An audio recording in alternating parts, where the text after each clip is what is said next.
예, 반갑습니다. 저 인도네시아에서 아프가니스탄 난민들을 섬기고 있는 권현준 선교사입니다.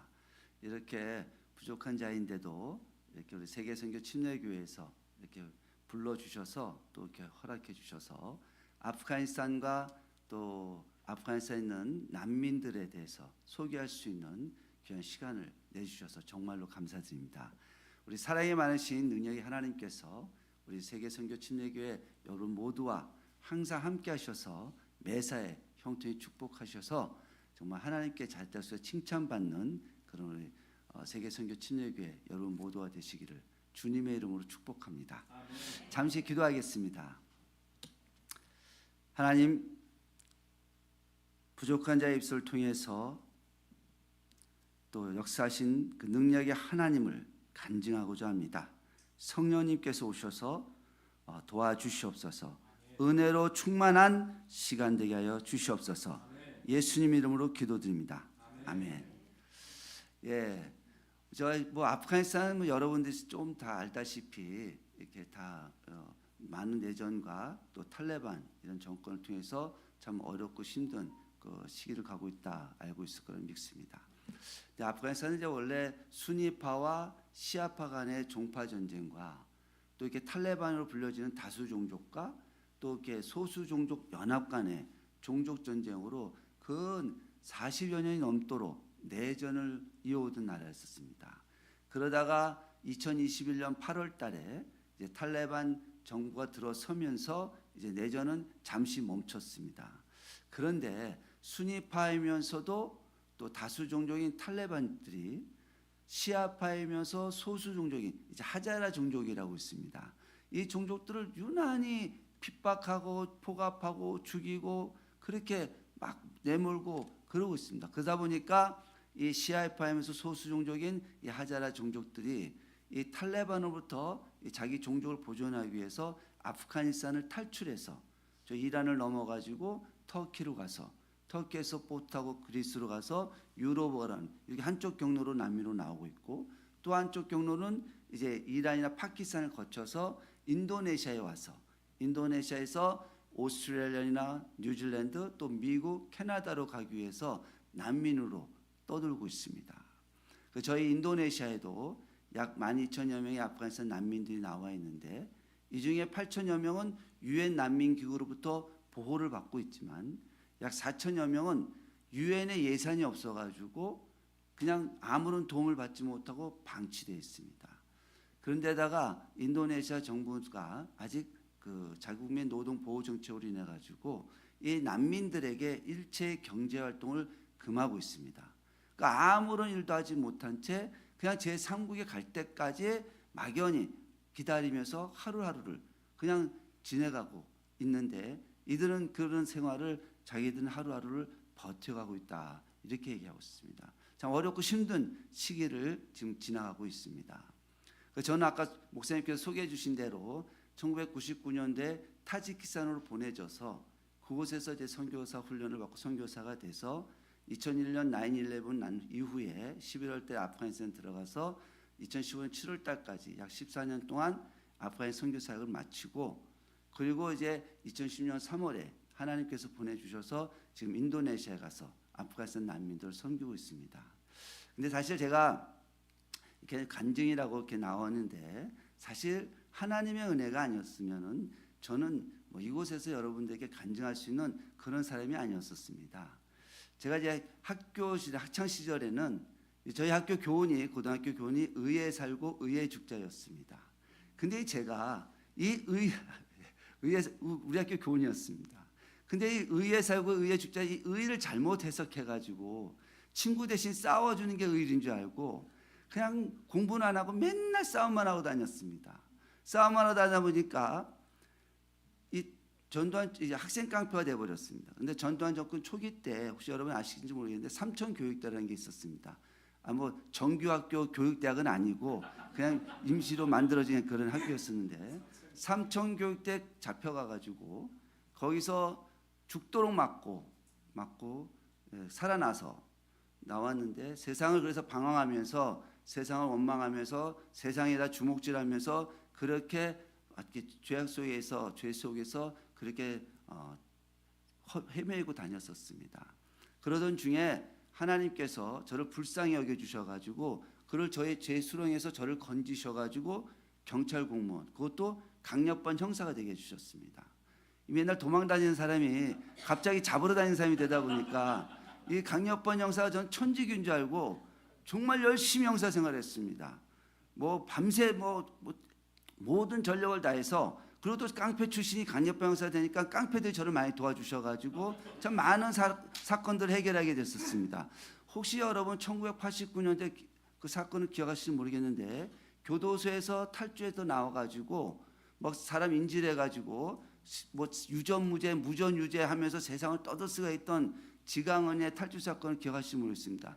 그 탈주했던 지강원, 그 사람을 잡아가지고 수갑채에서 잡아가지고 조석구면서 교도소로 보낸 담당 형사가 바로 이 사람이었습니다.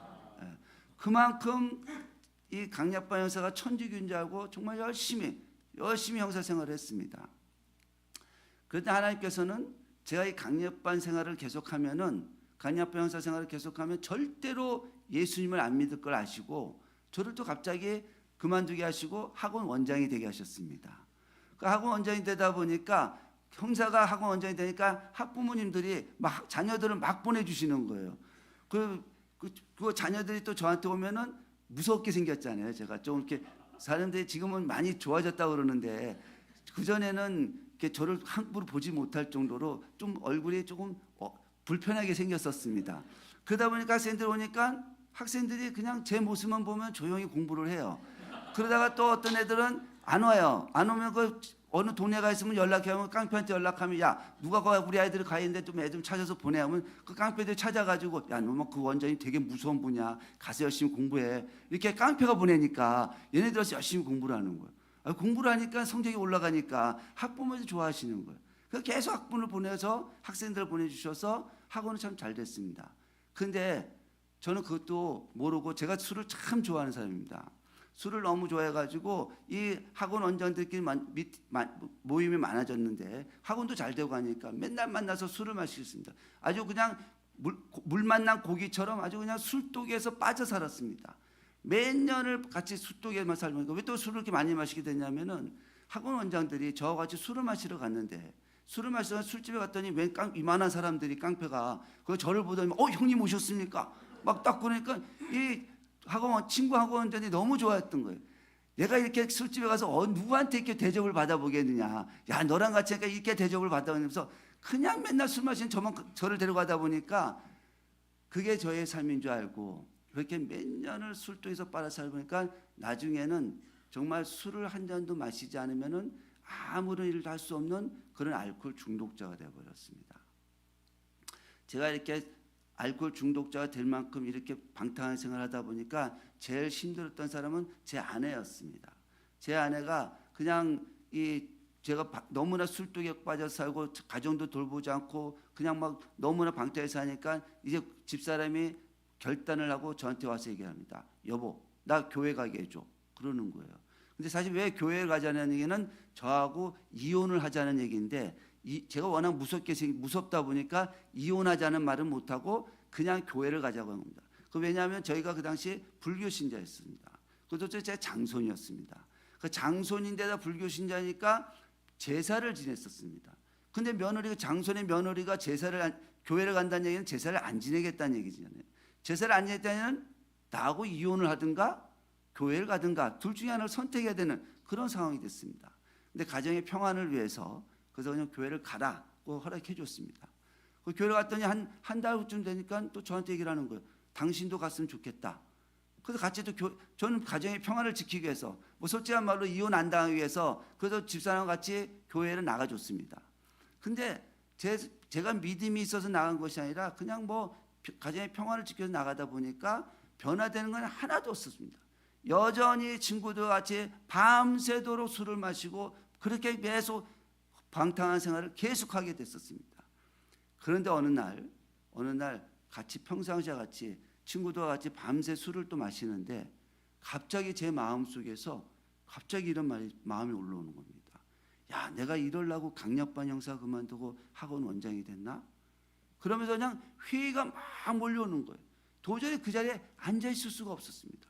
그래서 술 마시다가 같이 술 마신 친구들한테 야 니네들 여기서 술 좀 마시고 계속 마시고 있어라. 나 저 교회 가서 기도 좀 하고 올게. 그리고 새벽에 술 취해가지고 나와서 기도한답시고 교회로 찾아갔습니다. 그 교회 가서 그냥 기도한다고 앉았다가 잠들어갔다고 나와 술 내서 풍겨있다가 나와가지고 근데 그 다음 날부터 하여간 술만 마시면은 그냥 자동으로 교회로 가기 시작한 겁니다. 그러니까 계속 술 취해서 와서 술 냄새 풍기면서 잠자고 가니까 그 보고 싶던 담임 목사님께서 이제 우리 제 아내 친구분들한테 얘기를 한 거예요. 근데 제 아내 친구들이 그 당시 교회에서 상당히 믿음이 좋은 집사님들이셨어요. 근데 그 사람들 얘기하니까 저 사람 도대체 뭐 하는 사람인데 새벽마다 술 먹고 술 취하고 와가지고 저렇게 술 냄새 푹푹 자다가 가느냐고. 그래서 이제 저 사람이 아내인데 이렇게 이런 삶이 있어서 그래서 이렇게 지금 뭐 저렇게 술 먹고 다니는데 술을 끊지 못해 저러고 있습니다. 이렇게 해서 얘기를 해줬더니 그 목사님께서 어느 날 저보고 좀 오라고 그렇게 연락이 온 겁니다. 저 같은 사람도 하나님 저 목사님께서 관심을 가지고 오라고 해서 너무나 감사해서 교회를 찾아갔습니다. 찾아갔더니 뭐 이런 얘기 저런 얘기 쭉 하시다가 이런 결정적으로 이런 얘기를 하십니다. 저 권 선생님은 여기 있으면은 절대로 변화될 것 같지 않습니다. 어떻게 새로운 삶을 좀 살아보시지 않겠습니까? 그러시면서 저거 갑자기 타지키스탄을 갔다 오세요 그러시는 거예요. 저는 사실 목사님께서 나 같은 사람도 해외 여행을 보내주시려는가 보다. 그래서 뭐 좀 감사하게 감사합니다 이렇게 얘기했습니다. 그 나와서 그걸 잊어버렸어요. 그래서 저는 또 계속 여전히 술 마시고 그렇게 또 변함없이 술을 한 잔도 마시지 않으면 뭘 아무것도 할 수가 없었으니까 계속 술만 마시고 있었습니다. 한 3개월 됐는데 이렇게 저 집사님이 끌려가지고 그 주일날 제 예배 드리러 갔습니다. 오라 온다 그래가지고 갔더니 예배 다 끝나신 다음에 목사님이 저한테 얘기하시는 거죠. 자 이제 비자도 항공권도 다 준비가 됐는데 어떻게 가시겠습니까? 안 가시겠습니까? 이렇게 얘기를 하시는 거예요. 근데 이상하게 근데 보면 해외 여행인데 간단하지 않습니까? 뭐 사실은 근데 이상하게 왜 갑자기 그때 제 마음 속에서 내가 여기를 안 가면은 죽을 것 같다는 마음이 확 올라오는 거예요. 그러면서 저도 모르게 가겠습니다. 그렇게 얘기를 했습니다. 그럼 그렇게 가세요. 해갔는데 일주일 후에 이제 어느 그 타지키스탄에서 저를 데리러 어떤 거기 계신 목사님이 나오셨어요. 그 왜 나오는가 했더니 제가 딴 길로 셀까봐 그래서 못 세게끔 저를 데리러 가고 있어 나오셨는데 그래서 제가 또 가는 날까지 그냥 친구들 술 마시고 친구들한테 야 내가 말이야 교회에서 해외여행 보내주니까 주셨는데 2주 후에 갔다 와서 2주 후에 보자. 그동안 술 잘 먹고 있어. 그리고 이제 저는 이제 빠이빠이 하고 있는데 그 빠이빠이가 지금까지 빠이빠이가 되고 있었습니다. 그래서 그 다음날 만나서 이제 저희 집사람은 제가 하도 밉살스러우니까 나가는 거 보지도 않고 그래서 저 이제 교회 가서 그 목사님과 또 타지키스탄에서 저를 데려오는 선교사님 그 목사님과 셋이서 같이 이제 가방을 들고 이제 공항을 나갔습니다. 공항을 나갔는데 공항에 도착하자마자 우리 목사님이 그러시는 거예요. 저 권 선생님 거기 그 가지고 있는 돈 지갑 다 꺼내놓고 가세요. 거긴 이게 아무것도 필요가 없는 곳입니다. 그렇게 얘기를 하세요. 그래서 순진하게 그 돈하고 지갑하고 다 주시고 드리고 그리고 비행기를 들어갔습니다. 그때는 이제 우즈베키스탄에 있는 타시켄트 공항에 도착해서 차로 밤새 달려서 그 가는 곳이 이제 타지키스탄이었습니다. 그래서 공항에 밤 10시에 쭉 내렸는데 그래서 저는 이제 그 티켓을 갖고 또 같이 내렸습니다. 내렸더니 그 타지키스탄 선교사님이 저한테 그러세요. 아니 그거 손에 쥐고 있는 건 뭐예요? 그래서 이거 티켓입니다. 그랬더니 그거 왜 갖고 있어요? 아니 갈 때 써야 되지 않습니까? 그랬더니 그 목사님 굉장히 퉁명스럽게 얘기하시는 거예요. 그거 편도 티켓이에요. 필요 없어요.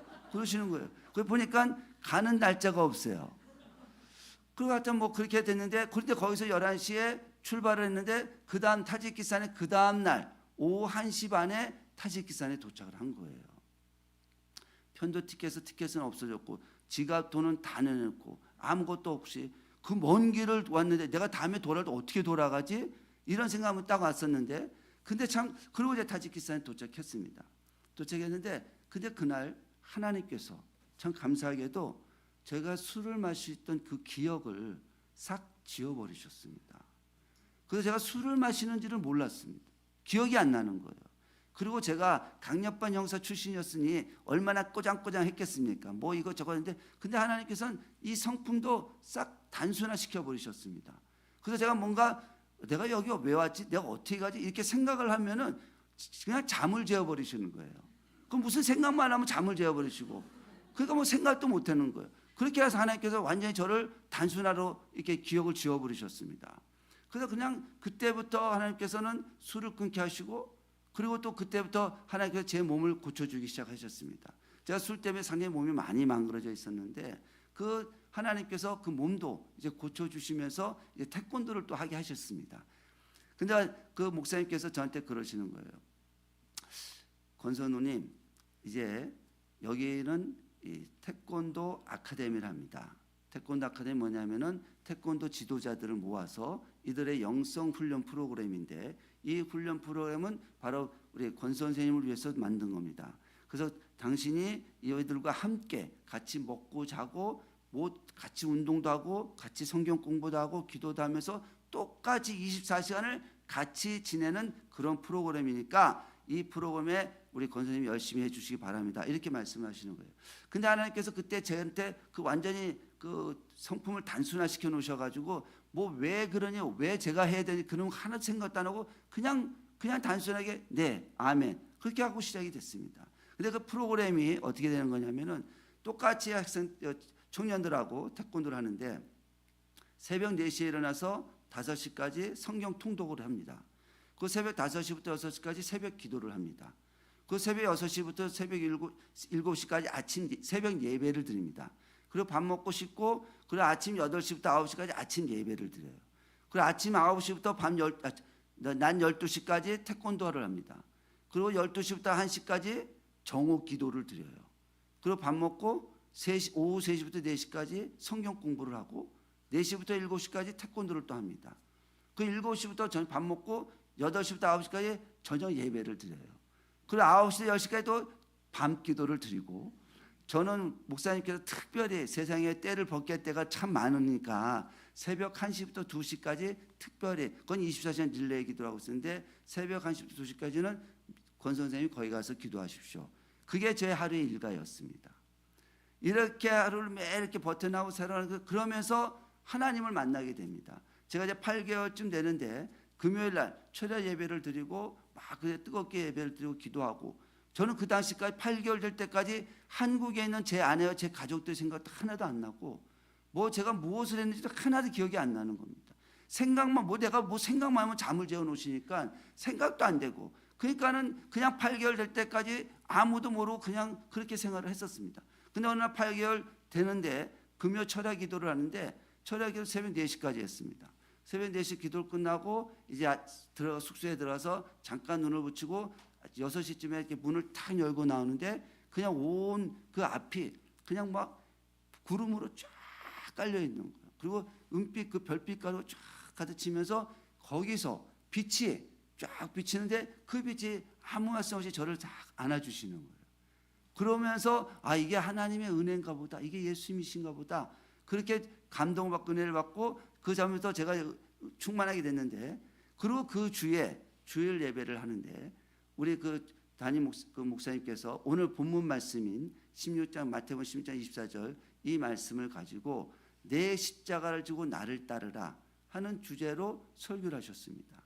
근데 그 설교를 듣는 순간에 제 마음속에서 막 불이 일어나면서, 주님, 내가 나의 십자가뿐만이 아니라 내가 그렇게 마음을 아프게 하고 그렇게 힘들게 했던 내 아내와 내 가족들의 십자가까지 제가 지고 가겠습니다. 이렇게 소원을 하게 됐습니다. 그래서 소원하고 있는데, 근데 그때부터 이상하게도 그냥 앉으나 서나 생각 틈만 나면은 제 입술에 찬양이 나오는데, 그 찬양이 불 속이라도 들어가서 세상에 널리 전하세 주의 사랑, 이 찬양이 계속 나오는 겁니다.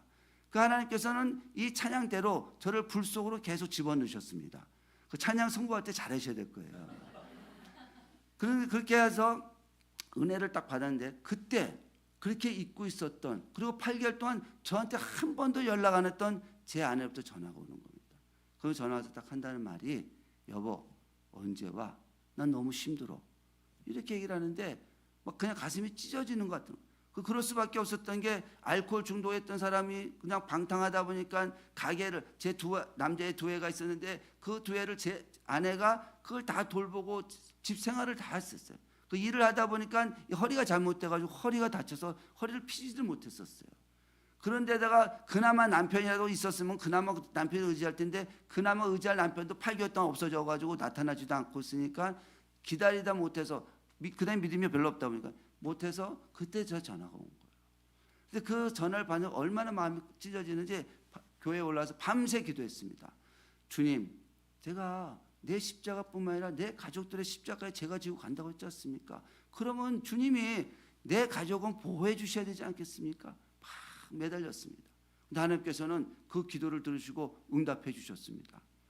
그 다음 날 저녁에 전화가 왔습니다. 목이 완전히 쉬어서 전화가 와서 그러는 거예요. 여보, 나 괜찮으니까 보내줄 때까지 그냥 거기 있어. 그런 적이 없는 거예요. 그게 무슨 일이야 했더니 저한테 전화하고 나서 친구들과 같이 교회에서 목사님과 함께 기도를 하는데 거기에 성령님이 임재하셨어요. 그래서 방언이 터지고 그리고 제 아내 허리가 굽어져 있던 허리를 펴주셨어요. 그러면서 하나님께서 믿음을 키워주셨습니다. 그래서 그 믿음이 자라나다 보니까 이제는 내가 믿음으로 살 수 있다 해서 저보고 올 필요 없이 그냥 보내줄 때까지 거기 있으라고 연락이 온 거예요. 근데 하나님 그 후로도 까마귀를 보내주셔가지고 먹이고 입히시기 시작했습니다. 어느 날 어떤 아주머니께서 오셔가지고 모르시는 아주머니께서 쌀한가마를 갖고 오셔가지고 이거 시골에서 갖고 온 쌀인데 나는 필요가 없는데 당신이 필요할 것 같습니다. 쌀을 주시고 가시고 또 어떤 분은 야구르트 그 배달하신 아주머니가 오셔가지고 야구르트를 배달 왔다는 겁니다. 우유를 많이. 돈도 없어서 시키지 않았다고. 아니 누가 시키셨는데 이 돈까지 다 지불했고 당신 여기에다 갖다 주라고 해서 그러면서 때에 맞춰서 우유를 보내드리고 야구르트를 이렇게 하나님께서 먹이고 입히시기 시작했습니다.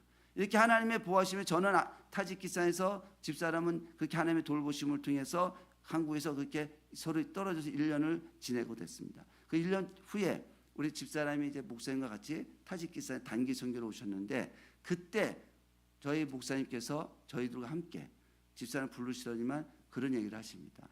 내가 보니까 우리 권성도님은 이제 하나님께서 어떤 일을 맡기신 사명이 있으신 것 같습니다.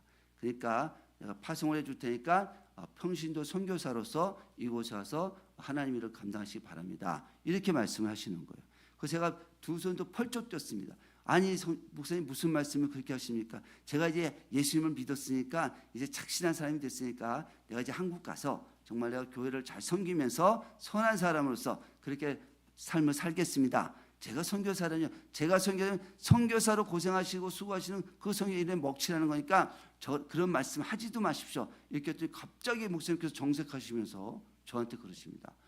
목사가 아무나 보고 선교사라 하지 않습니다. 하나님의 특별한 사명이 있으신 것 같아서 그래서 선교사라고 파송한다고 그랬습니다. 그래서 그 말씀에 순종하시기 바랍니다. 그렇게 말씀하셔서 제가 다른 말을 할 수가 없었습니다. 그래서 정말 그 말씀에 순종해서 정말 저 같은 놈, 이 알코올 중독에 헤매던 저도 하나님께서 선교사로 사용해 주시고 또 파송해 주셔서 너무나 감사해서 정말 하나님께 기쁨을 제 모든 삶을 드리겠다 헌신해서 그렇게 선교사가 됐습니다. 그래서 이제 그 다음에 이제 파송하고 그 다음에 이제 비자를 기다리고 있는데 그 비자 나오는데 표가 자꾸 연기가 되는 거예요. 구하지를 못하고 있는데 근데 2000년 10월 1일에 제가 몸담고 있던 또 제가 파송받고 가고자 하는 그 교회에서 폭탄 테러가 있었습니다. 예배드리는 순간에 폭탄이 터지고 폭탄이 2개가 터져서 거기서 그냥 예배드리다 10명이 그제서 순교하시고 127명이 중환자실로 다 실려가는 사건이 터졌습니다. 그럼 거기서 타지키스탄에서 급하게 연락이 옵니다. 권성교사님 빨리 화상약을 준비해서 화상약을 모아서 빨리 좀 들어오기 바라. 빨리 좀 들어오라고. 근데 뭐 표를 살렸는데 전혀 구해지지가 않으니까 계속 재촉은 오고 그래서 안 되겠다 해서 저희 목사님이 같이 그럼 지금 빨리 우리 공항으로 가자고. 공항에 일단 가서 기도하면서 공항 가서 해결해 보자고. 그래서 그 화상연구를 하는데 350kg를 갖고 왔습니다. 그 350kg를 들고 공항을 갔습니다. 공항 가서 기도하는데 가다 보니까 표가 없었어요. 그래서 이게 오늘 가야 되는데 이거 표를 구해야 되는데 하고 함께 이제 같이 목사님과 기도하는데 그때 카운터에서 연락이 오는 겁니다. 빨리 오라고. 그 갔더니 표가 나왔어요. 그제 표를 샀는데 그래 문제는 이제 이 350km 되는 이 화상 연구였겠습니다. 이거 오버페이라도 페이가 돈이 많이 지불되는데 이걸 어떻게 하는데 그 상황 설명을 드렸더니 그 카운터에서 도와주셔가지고 그럼 내가 손짓하면 한 상자씩 한 장씩 보내주십시오. 그래서 하나님께서 350km를 오버페이 없이 다 붙였습니다. 하나님께서 지켜주셔가지고 하나님께서 도와주셔가지고 표도 나오게 해주시고 또 이 350km 화산 연구도 다 그냥 그 운반비 없이 이렇게 보내게 됐습니다. 그래서 그걸 가지고 그 다음날 도착했는데 한 가지 더 퀘스천이 있었습니다. 하나님, 이 정말 이슬람 나라에서 열심히 복음을 전해서 교회를 세우고 거기서 저렇게 뜨겁게 기도하고 청년들이 저렇게 열정적으로 예배드리고 그런 곳인데 왜 하나님 저런 폭탄 이런 것을 허락하셨습니까? 왜? 그게 저희 의문점이었습니다. 그 약을 가지고 딱 일주일 만에 도착했는데 병원에 갔더니 일주일이 됐는데도 그냥 화약 냄새에 피 냄새에 썩은 냄새 아주 병원에 진동을 하는 겁니다. 타지키스탄 그때만 해도 내전이 끝난 지 얼마 안 돼서 거기다 아무것도 없었습니다. 아무것도 없으니까 치료를 못 해주니까 괜히 그 의사들이 조롱이라는 겁니다. 니네가 믿는 예수님이 참 하나님이시라며 참 하나님이 왜 너희들한테 이렇게까지 했니? 이런 식으로. 그래서 참 아무런 손을 쓰지 못하고 그런 상황이었습니다. 그래서 이제 연고를 가지고 가서 하나씩 그밖에 줄 게 없어서 그때 가자마자 제자들이 그럽니다. 선생님, 왜 하나님께서 우리에게 이러니? 그렇게 얘기하는데 저도 뭐 할 말이 없었고. 그래서 그냥 야 그렇지만 약이라도 발라줘라 해가지고 약을 줬는데 그리고 이제 그 다음날 다시 갔더니 제자들이 막 뛰쳐나오면서 얘기하는데 선생님 하나님께서 일하고 계십니다. 그 약을 발랐는데 이 화상으로 이렇게 타고 이렇게 비틀어진 그 몸이 이걸 바르면서 이게 벗겨지고 새살이 돋기 시작하는 거예요. 그 막 그 치료의 역사가 일어나니까 그 의사들이 그 조롱했던 의사들이 너희들 지금 도대체 무슨 짓거 되느냐? 도대체 이게 무슨 일이야? 그런 우리 화상 연구 이거 하는 거밖에 쓴 거밖에 없다. 하나님께서 이걸 통해서 치료해 주신 것이다. 이렇게 했더니 그 의사들이 그렇게 조롱했던 의사들이 야 니네가 믿는 예수님이 정말 하나님이신가 보다. 그 다음 주부터 교회에 나오기 시작했습니다. 물론 어려움이 있어서 10명의 화상 순교자가 나오고 120명의 화상 영수지만 하나님의 일을 통해서 또 다른 일을 계획하고 계셨습니다. 근데 또 2주 후에 목사님께서 우리 누군지는 모르지만 이렇게 폭탄을 저기 설치해서 터뜨린 그 테러 분자들을 용서하는 그런 예배를 드리기 시작했습니다. 너무나 슬프고 눈물의 예배를 드렸습니다. 근데 그 예배를 드리고 나서 그 다음 주에 그 정부에서 3명의 테러리스트를 잡아서 왔어요. 그 사람들이 이 아프가니스탄, 이 타지키스탄의 이 두샨베의 이 이슬람 나라에 교회가 세워져서 영혼들을 뺏어간다 해서 작당해가지고 그래서 폭탄을 4개를 설치해서 그중에 1층, 3층 그 현장 그다음에 폭탄 주차장에서 4개를 써서 전부 다 전멸시키려고 그렇게 계획을 잡았었던 거예요. 근데 거기서 들고 온 거 하나 터지고 1층에 있는 게 터져 2개만 터졌기 때문에 그 정도 피해를 받지 4개가 다 터졌으면 더 큰 사건이 더 큰 피해를 있을 텐데 그 잡혀온 사람들이 그런 얘기를 하는 거예요. 저희가 용서를 했더니 하나님께서 그 정모를 밝혀주셔가지고 아 이게 이슬람들이 이렇게 크리스찬들에게 이런 일을 했다는 것이 거의 오픈되다 보니까 그 사건을 통해서 더 많은 그 타지키스탄의 이슬람들이 개종을 해서 교회로 오기 시작을 했었던 겁니다. 이렇게 하나님께서는 그 사건이 마음은 아팠지만 그 사건을 통해 또 치료의 역사를 통해서 하나님 살아계시고 또 하나님께서 또 특별한 그 영혼 구원을 위한 계획을 문을 여셨다는 것을 저희에게 보여주셨습니다. 그래서 저는 끝나고 나서 그게 치료의 역사의 교회인데 제 아내하고 제 2애를 데리고 그다음에 한 달 후에 타지키스탄 오게 됐습니다. 근데 제 그 당시 우리 큰애가 9살이었는데 제 아버지가 얼마나 술에 뛰어러 살고 얼마나 무섭게 다녔는지 제 앞에서만 보면 이 자폐증 환자가 돼버리는 거예요. 그냥 까치발 들고 다니고 오금을 피지 못하고 화장실도 문을 열고 다니고 혼자도 못 가고 그리고 제가 집사람한테 뭐라고 조금만 인상 쓰면 그냥 문을 박차고 막 바깥에 나가더니 사람 살려요 사람 살려요 우리 아빠가 우리 엄마 죽여요 막 그러고 다니고 있는 거예요. 막 이렇게까지 그냥 저 앞에서만 그렇게 애가 잡혔잖아요. 그렇게 어떻게 할 수 없는 그런 상태였었습니다. 그래서 제가 선교사 되면서도 걱정했던 게 이 애가 적응할 수 있을까? 그런 마음이 있었습니다. 근데 이제 집사람하고 저희 목사님하고 애들하고 같이 와서 그 다음날 아침에 식탁에 모여서 밥을 먹으려고 모였는데 우리 작은 애가 그럽니다. 그때 작은 애가 6살이었는데 아빠 나 어저께 밤에 꿈에서 예수님 만났어. 그래서 예수님 만나서 어떻게 만났어? 예수님이 빛으로 오셨어. 그 뭐라고 그러지? 아빠 엄마 말 잘 들으래. 그렇게 얘기를 하는 거예요. 그 얘기 끝나자마자 큰 애가 얘기하는 거예요. 저 앞에서 말도 제대로 못했던 애가 그냥 눈치 못 온 애가 아주 편안하게 얘기를 합니다. 아빠 저도 어저께 밤에 예수님 만났어요. 예수님이 빛으로 오셔서 정말 아빠 엄마 말 잘 들으라고 그랬다는 거예요. 그때부터 애가 바뀌어지기 시작합니다. 그렇게 저 앞에서 복음을 모시던 애가 아주 편안해지고 그 관계가 회복이 되는, 정상화적으로 관계가 회복이 됐습니다. 하나님께서는 그 사건을 통해 저를 만나 주시던 하나님께서, 빛으로 오신 하나님께서 저희 애들에게도 나타나셔가지고 그 애들의 마음을 어루만져 주셔서 저와의 관계를 이렇게 좋은 관계로, 또 화목의 관계로 풀어주셨습니다.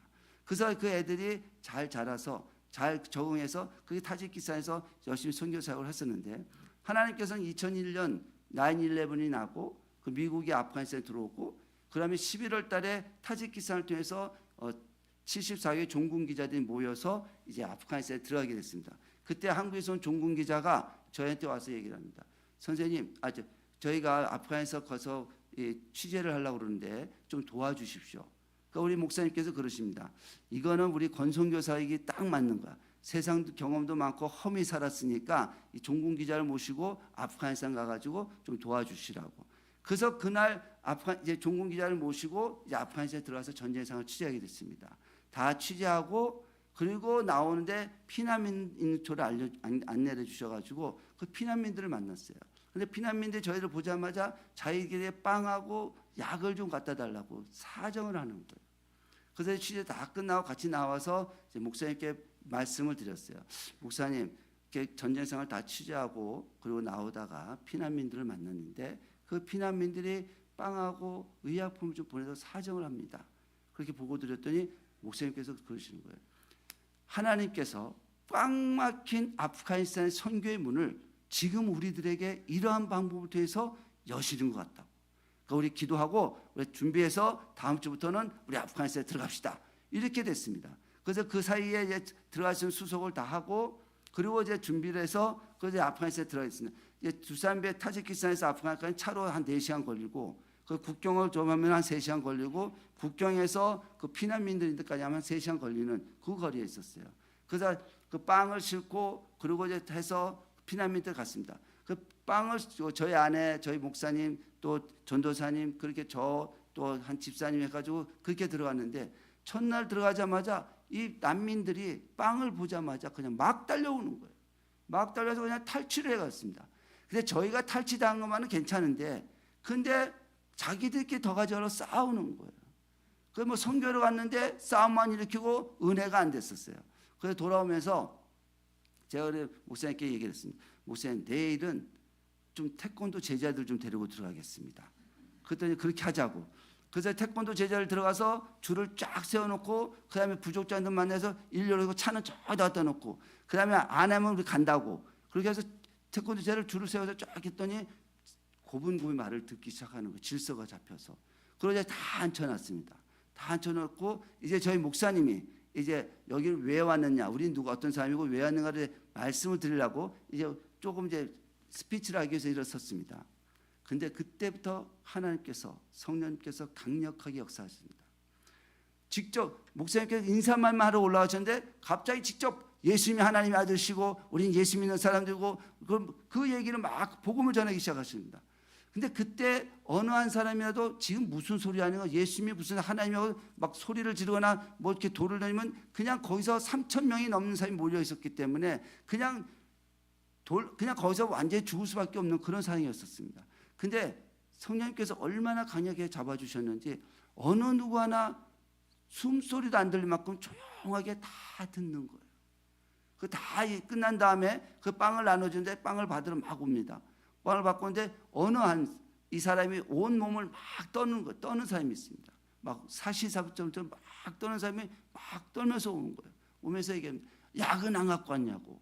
그래서 미안하다고 약은 안 갖고 왔는데, 근데 그 마음이 이상한 마음이 있어서, 근데 우리가 당신을 위해서 기도해 줄 수 있다고.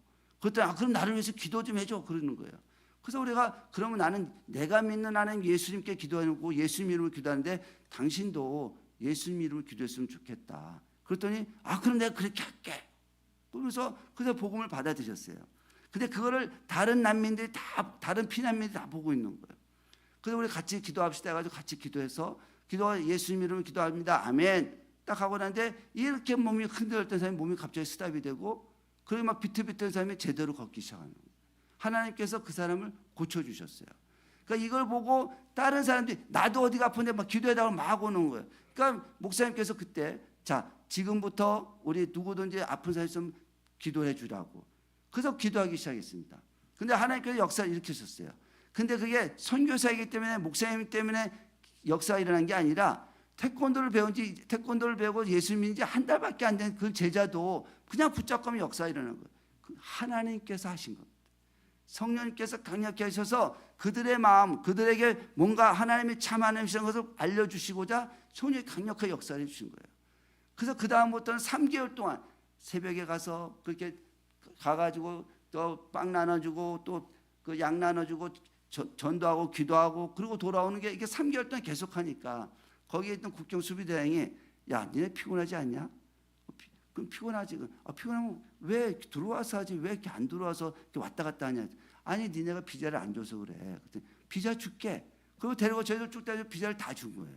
그래서 2002년 2월 달에 저희들 모두가 아프가니스탄 쿤두즈라는 북부 지방에 있는 그 도시에 들어가서 이제 사무실을 내놓고 이제 거기서 본격적으로 학교도 지어주고 또 이 도로도 닦아주고 새마을 운동을 했습니다.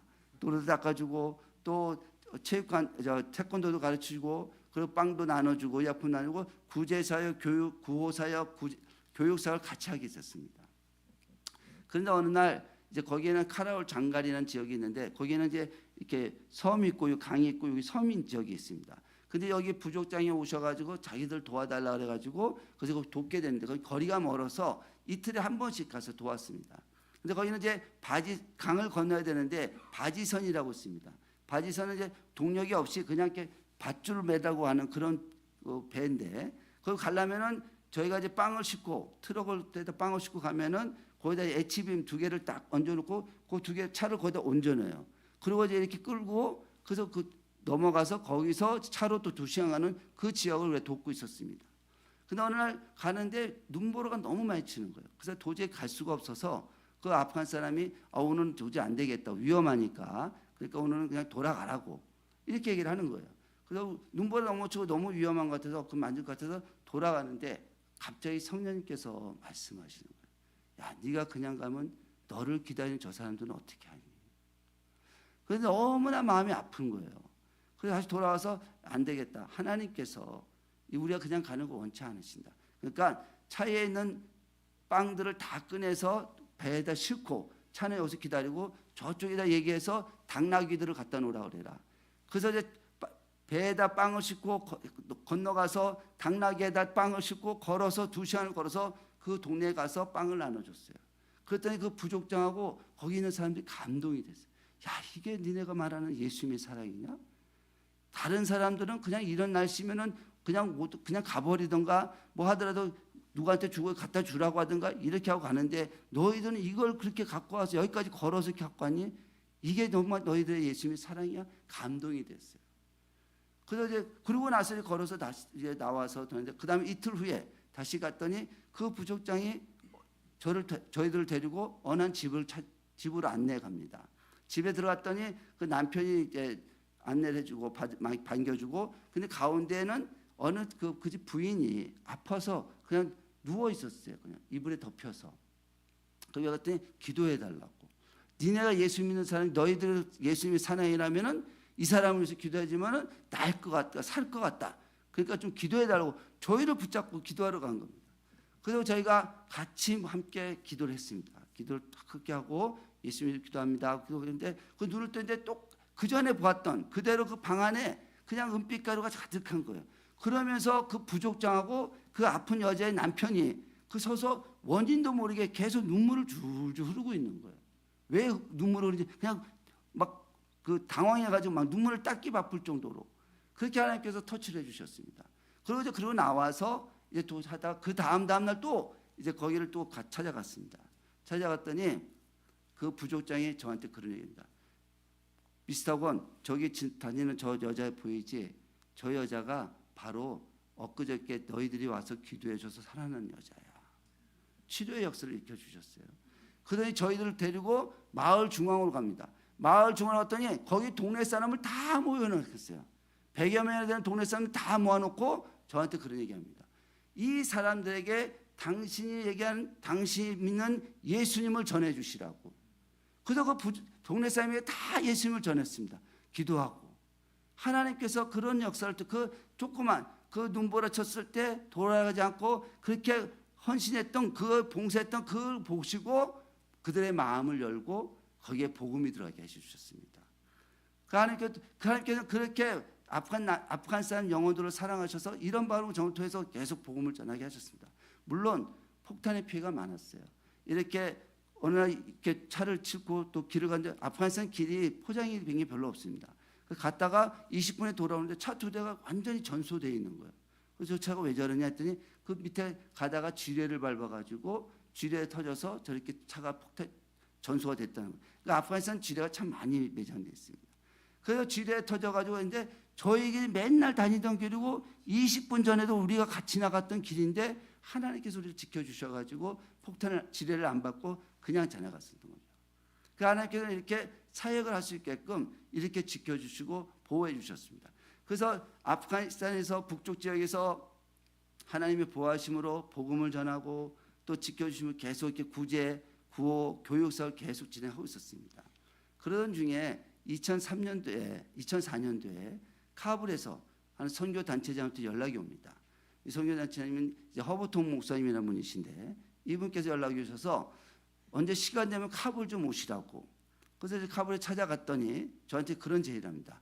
지금 한국에서 이 아프간에서 선교사가 많이 들어오는데 근데 그냥 급히 나가다 보니까 어느 준비도 안 하고 하다 보니까 너무 위험한 상황에 많이 처해 있다. 그래서 선교사님들이 오시면은 이 선교사님들이 묻고 그리고 거기서 언어를 배우고 또 어떤 준비를 다 적응을 하고 그리고 배치될 수 있는 그래서 선교사들을 위한 게스트하우스를 만들어서 선교사를 돕는 그런 사역을 하고 싶은데 이 사역의 적임자가 내가 듣기로 우리 건성교사님하고 사모님 같다. 그러니까 좀 오셔서 우리 같이 사역을 합시다. 이렇게 콜이 들어온 겁니다. 이 말씀을 듣는 순간에 온몸에 그냥 짜릿하면서 야 드디어 하나님께서는 카불로 부르시는구나 이렇게 해서 딱 돌아서는데 근데 그 당시 카불의 상황은 전기가 없었고 그리고 하루에도 두세 번씩 폭탄이 터지고 교전이 일어나는 그런 상황이었습니다. 근데 딱 돌아서서 딱 마음에 오는 게 뭐냐면 그동안에 애들하고 그렇게 불편했던 그 관계가 선교사가 되면서 이제서 비로소 가정의 화목을 이뤘는데 좀 살만하니까 웬 또 불 속으로 들어가 보내시려고 그런가. 그러니까 저 혼자서는 어떤 불 속이라도 들어가겠는데 이 애들 데리고 이 불 속에 들어가려면 그러니까 너무나 마음이 불편했었어요. 그래서 제가 아내하고 그 당시 우리 큰애가 12살이 됐는데 그 12살의 애한테 메시지를 넣었습니다.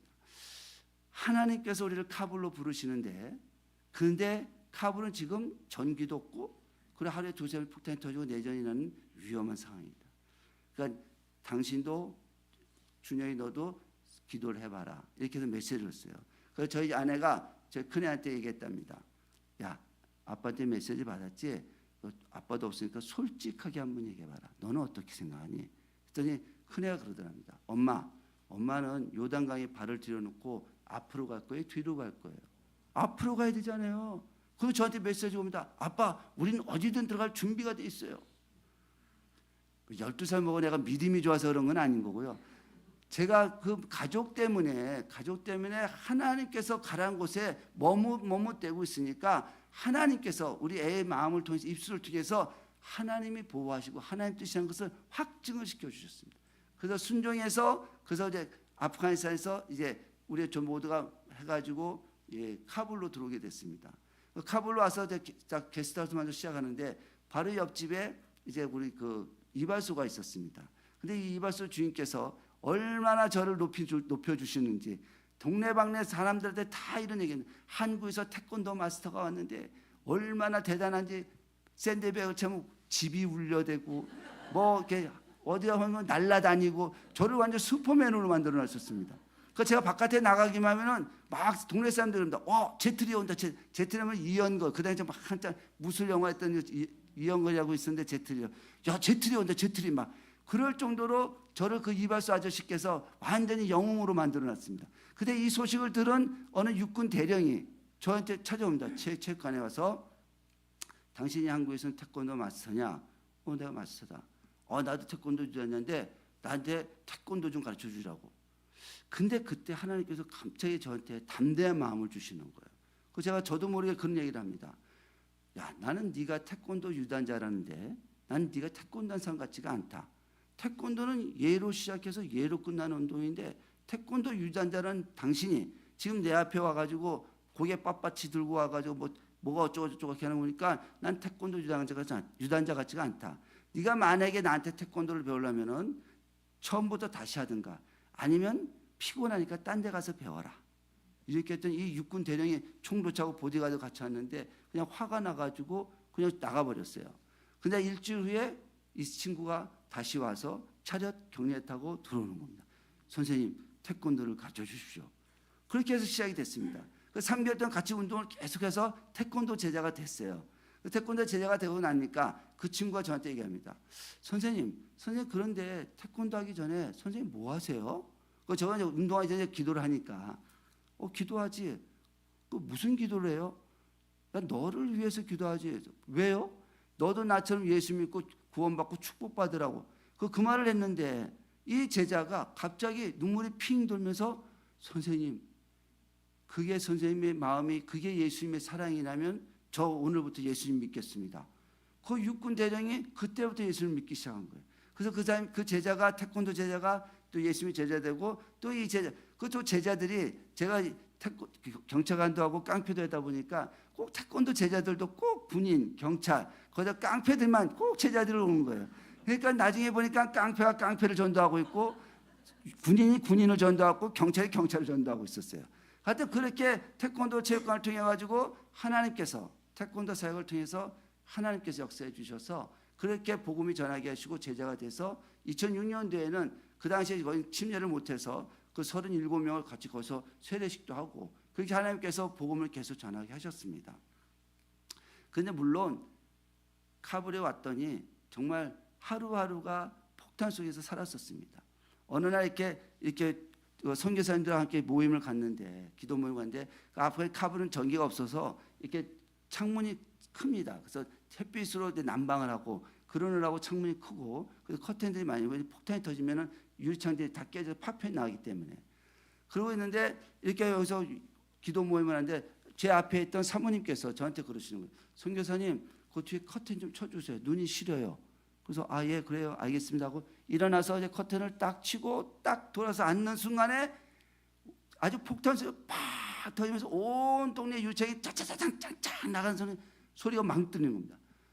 저희는 유리창이 깨졌는데 이 커튼을 치는 바람에 그 커튼이 그것을 다 막아준 거예요. 그래서 그때 그 커튼을 치워서 막는 바람에 하나도 다치지 않았고요. 또 어떤 날은 같이 차를 타고 나가는데 갑자기 차가 가다가 시동이 갑자기 꺼지는 거예요. 달리는데. 그래서 같이 시동이 왜 꺼졌자고 다시 시동을 딱 켜나 10초 정도 지났어요.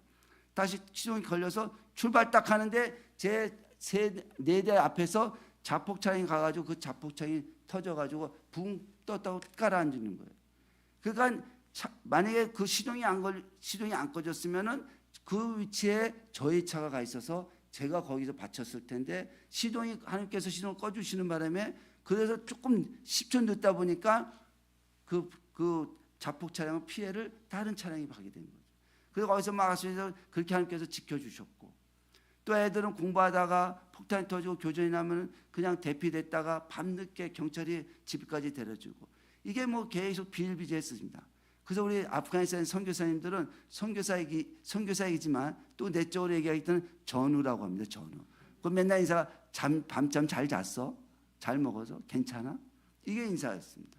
그렇게 하루하루가 폭탄이 터지고 하루하루가 그런 교전 속에 있었지만, 그러나 하나님께서 저희들을 보호해 주셔가지고 정작 저희 안에 있는 저희 애들도 저희들도 아무런 사고 없이 정말 그 속에서도 평안하게 기뻐하며 감사하면서 그 사역을 잘 마치고 2015년 7월 달에 이제 나오게 됐습니다. 하나님께서 저희들을 불쌍히 여기셨는지 이제 건져주셨습니다. 건져주셔가지고 감사해서 나와서 이제 기도를 하는데, 이제 다음 사역지는 어디로 갈까 이렇게 놓고 기도하는데, 하나님 이제 우리 그 아까 말했던 카브에서 함께했던 선교단체인 그 허보통 목사님 찾아오십니다. 찾아오시더니만, 권선교사님 지금 터키에 난민들이 많이 가 있으니까 지금 같이 터키로 갑시다. 그래서 터키에서 난민들을 보고 도울 수 있으면 돕고 사역을 또 할 수도 합시다. 해가지고 저희들과 같이 9월 달에 터키를 방문하게 됐습니다. 터키를 방문했더니 거기서 타지키스탄과 아프간에서 함께 선교 사역했던 사역자들이 거기 많이 계시면서 아프간 난민 너무 많아가지고 그 난민들을 위해서 선교센터도 만들고 그리고 막 사역을 하고 계시는데, 사역자가 없어가지고 저희들이 나왔다니까 빨리 좀 오시라고, 다른 거 필요 없으니까 그냥 몸만이라 오라고 그렇게 막 초대를 하시는 거예요. 그래서 그리스에 갔더니 또 그리스에서 와달라고 그래가지고 그리스에 갔더니 그리스도 그 아프간 난민이 많이 나와 있고 거기에 또 선교센터가 있는데, 그 선교사님께서 이제 연세도 계시고 하니까 좀 와서 이 사역을 같이 도왔으면 좋겠다 해가지고, 그래서 저기 다는데 계획은 그러면 터키에다 베이스를 두고 그다음에 그리스로 왔다 갔다 하면서 그러면 이제 아프간 난민을 선교해야 되겠다. 게다가 또 허보통 선교사님 분은 나중에 자기가 독일로 갈 거니까, 아프간 난민에서 독일 가, 그럼 우리 같이 터키에서 그리스 독일에서 우리 연대에서 우리 아프간 난민을 선교시다 이렇게 얘기를 하셔가지고, 그럼 제가 한국에 가서 다시 기도해서 파송받고 다시 오도록 하겠습니다 이렇게 약속을 하고 이제 한국에 나와서 이제 기도를 하고 있었습니다. 그 새벽에 기도하는데 갑자기 하나님께서 제 귀에다가 정확하게 얘기하십니다. 난민이 터키에만 있냐? 인도네시아도 있다.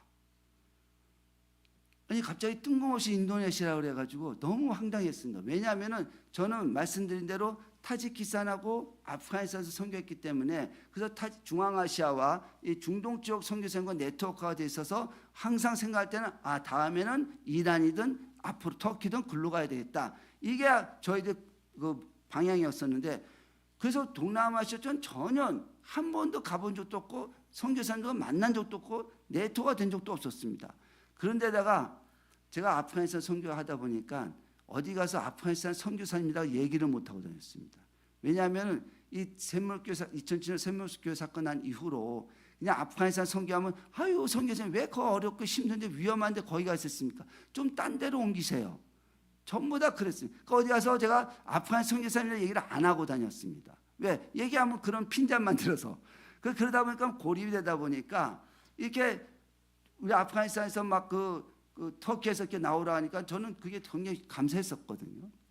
근데 하나님께서 전혀 연고도 없는, 전혀 알지도 못하는 그곳으로, 거기에 난민이 있다고 글로 가라고 말씀을 하시는 거예요. 근데 너무나 분명해서 거절할 수가 없어가지고 그래서 순종해서 그 허보통 선교사님 도움을 받아서, 그래서 그해 11월 달에 인도네시아를 처음 방문하게 됐습니다.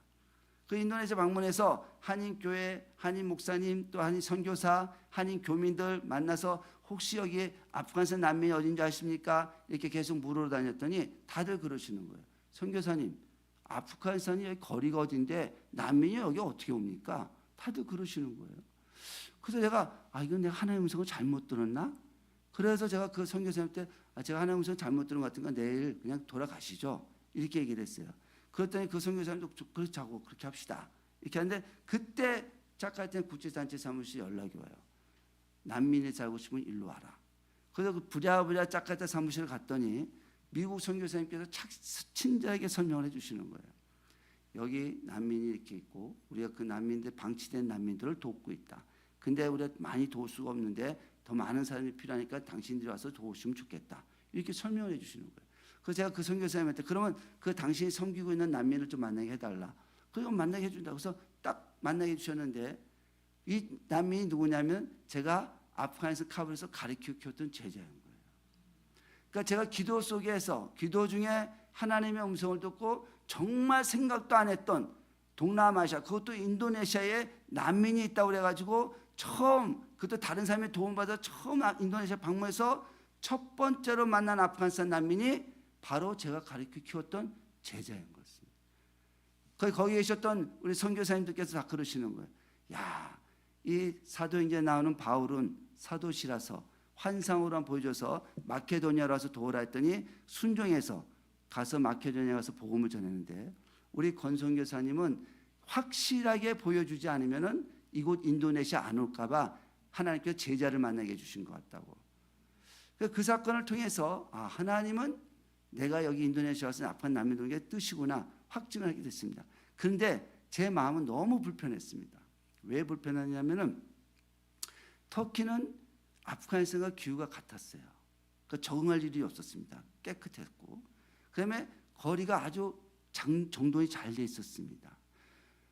그런데 인도네시아는 왜 오토바이가 이렇게 많은지, 그냥 뭐 이쪽 가도 오토바이 저쪽 가도 오토바이고, 아프가니스탄은 오토바이도 없고 차도 별로 없었던 그런 시골 같은 데서 살다가 갑자기 인도네시아 왔더니 뭐 다른 것보다도 오토바이가 너무 많은 겁니다. 그냥 도로도 좁은 데다가 오토바이는 차도 많죠. 오토바이 다니기까지 정신이 없었습니다. 저는 이 환경이 이 상황이 너무나 어지러워서 제가 제 아내하고 제 선교사님한테 그런 얘기했습니다. 야, 내가 아프가니스탄 폭탄 피해 살아나왔는데 이곳에 와서 이 오토바이에 치여 죽게 생겼다고. 네? 그럴 정도 오토바이 너무 많은 거예요. 제가 이번에 미국 가서 정말 힐링된 게 뭐냐면 웬 도로가 이렇게 넓은지, 그리고 오토바이 소리가 안 들리는 거예요. 도로가 넓고 오토바이 소리가 힐링이 되더라고요. 그럴 정도 저에게는 이 도로가 좁고 번잡하고 오토바이가 이렇게 막 하는 게 너무 힘들었었습니다. 그래서 힘들었고, 또 결정적인 거는 저랑 함께할 선교사가 없었다는 거예요. 하나부터 열까지 다 제가 해야 되는 겁니다. 그래서 제가 하나님께 그랬어요. 하나님, 제가 하나님 뜻을 믿습니다. 그런데 난민 선교는 저 같은 개인의 영향을 할 수가 없는 사역이지 않습니까? 해도 표시가 없고 밑 빠진 독에 물 붓기인데 이 난민 사역을 왜 저 같은 영향도 아닌 저 같은 사람에게 시키려고 하십니까? 그리고 이왕에 수고했다고 아프간에서 건져서 다른 데 배치시킨다면 이왕이면은 제가 원하고 제가 편한 터키로 보내주시지, 왜 또 저한테 제일 여건도 안 맞는 이 오토바이 많은 이곳에, 날씨도 후덥지가 않은 이곳에 저를 보내시려고 합니까? 제가 하나님께서 필요한 모든 것을 다 준비해주고 채워주지 않으시면 저는 안 움직이겠습니다. 그러니까 채워주시면 가겠습니다. 이렇게 기도를 했어요. 그러니 어느 날 제가 새벽에 기도하는데 갑자기 하나님께서 1999년 타지키스탄에서부터 2015년 7월 아프간에 나오는 그 상황을 한번 쫙 영화처럼 스크린 한번 쫙 보여주시는 거예요. 그러면서 저한테 그럽니다. 네가 언제 자격이 돼서 선교사가 되니? 네가 언제 준비가 돼서 사역을 했니? 내가 다 했잖니. 하나님께서 다 하셨다고. 그 음성을 듣는 순간에 얼마나 부끄러운지 그냥 막 눈물이 철철철 흘렀습니다. 말씀드린 대로 알코올 중독이었던 저가, 정말 세상에 방황했던 저가, 그 가족은 완전히 끊어질 수밖에 없는, 완전히 그냥 파탄될 수밖에 없는 그 상황에서 하나님께서 저를 불쌍히 여기셔가지고 저를 건지셔가지고 선교사로 만드셔서 또 우리 애도 치료를 시켜주셔서 정상적인 가정이 되게끔 해주셨는데, 그렇게 생활했기에 애도 고쳐주셨는데, 저희 집사람도 고쳐주시고 저도 고쳐주셨는데, 그냥 선교사, 그냥 하나님 일이라면 그냥 뭐 다른 거 생각 없이 그냥 감사합니다. 그냥 하나님 일에 그냥 모든 것을 던지게끔 하나님께 베푸신 은혜가 큰데, 그 선교사 생활 조금 했다고, 뭐 조금 안다고, 뭐 이게 필요해요, 저게 필요해요, 뭐 이거 해야 됩니다, 저거 해야 됩니다 하는 게 하나님 앞에 얼마나 부끄럽던지 그냥 하나님 앞에 그냥 철저하게 회개를 했습니다. 회개를 하고 그 함께 여기서 하나님, 그러면 제가 하나님 뜻하신 대로 제가 인도네시아 가서 아프간에서 난민을 섬기겠습니다. 그게 순종해서 그 2016년 3월에 이제 인도네시아 오게 됐습니다. 하나님께서 그러신 것 같아요. 참 제 자신을 돌아보면은 정말 이게 하나 뭐 내세울 것도 하나도 없는 그런 부족하고 못난 선교사인데, 근데 그런 저 같은 사람을 정말 하나님의 은혜가 아니었다면은 그냥 알코올 중독자로서 그냥 가정의 파탄에서 그냥 방치돼서 그냥 이렇게 살 수밖에 없는 저를 그 하나님께서 은혜를 베푸셔서 선교사로 만들어 주시고 또 하나님의 사역 현장에 또 투입하셔가지고 또 하나님의 일하심을 경험케 하시고 또 이렇게 간직케 하셨는데, 근데 제가 하나님의 그 뜻을 그 은혜를 모르고 그냥 교만해서 그냥 뭐 이렇게 저렇게 하고 하는 게 그게 저한테는 큰 도전이 됐습니다. 그 지금도 사실은 제가 사역을 하면서 제가 어렵고 힘든 그런 위험한 상황이 됐을 때는 그런 시험이 올 때는 다시 1999년도로 돌아갑니다. 이런 저를 하나님의 특별한 은혜로 이렇게 저를 선교사로 만들고 우리 가족을 회복시켜 주셨는데, 그러면 그 어떤 불평이나 원망, 걱정, 근심이 싹 사라집니다. 그리고 감사를 회복하게 돼요. 그 감사하다 보니까 정말 하나님, 이게 하나님의 은혜군요. 그래서 그 시험을 이겨내게 됩니다. 아프가니스탄에서 가장 힘들었던 게 뭐였었냐면은, 제가 이렇게 폭탄 속에서 있었을 때 우리 애가 그런 얘기를 합니다. 아빠, 내가 학교에 갔는데 그냥 아프간 애들이 그냥 막 알라는 하나님이시고 막 얘기해서 내가 아빠 그 애들한테 내가 예수님이 하나님이라는 것을 내가 간증을 했어. 내가 복음을 전했어. 그러면서 애가 얘기합니다. 그 제 앞에 있었던 그냥 그 잡혀있던 그 애가 그런 얘기합니다. 아빠, 그런데 말이야, 나는 막 복음을 전할 때 왜 이렇게 힘이 나는지 모르겠어. 그냥 복음을 전했더니 하나님께서 막 도와주시는 것 같아. 이렇게 얘기하는 거 보고 정말 하나님께서 우리를 특별하게 불쌍히 여기셔서 이게 부르셔가지고 하나님의 사람을 만드셔서 선교사를 세우셔서 또 그를 통해 가지고 그들에게 복음을 전시하게 하고, 그래서 그 아프간 영혼들을 구원해서 그 아프간 사람들에게 예수의 상을 나누게 했습니다. 이게 하나님 뜻이다. 이걸 하시고자 저 같은 알코올 중독자를 부르셔서 세우셔가지고 하나님의 사역에 투입해 주셨던 것이죠. 그래서 지금도 이렇게 하나님의 은혜, 제가 어렵고 힘들거나 또 제가 저기 할 때는 그 하나님의 베푸신 은혜를 생각합니다. 우리 세계선교침례교회 우리 여러분 모두가 선교 열심히 하시고 또 정말 기도도 열심히 하시는 거 잘 알고 있습니다. 근데 우리 이 세계선교침례교회 여러분 모두가 우리 하나님께서, 이 능력의 하나님께서 항상 여러분들 함께 하셔가지고 또 하나님께서 정말 여러분에게 모든 일에 형통히 축복하셔서 그냥 삶 자체가 행복해서, 그래서 여러분의 그 뜨거운 그 하나님이 주시는 사랑, 그 하나님 주시는 축복을 여러분이 듬뿍 받으셔가지고 더 많은 사람들에게 나누고 베풀고 전하셔서 하나님으로부터 정말 잘했다 해서 칭찬받는 우리 세계 선교회 침례 교회 여러분 모두가 되시기를 주님의 이름으로 축복합니다. 네, 기도하겠습니다. 하나님, 부족한 자의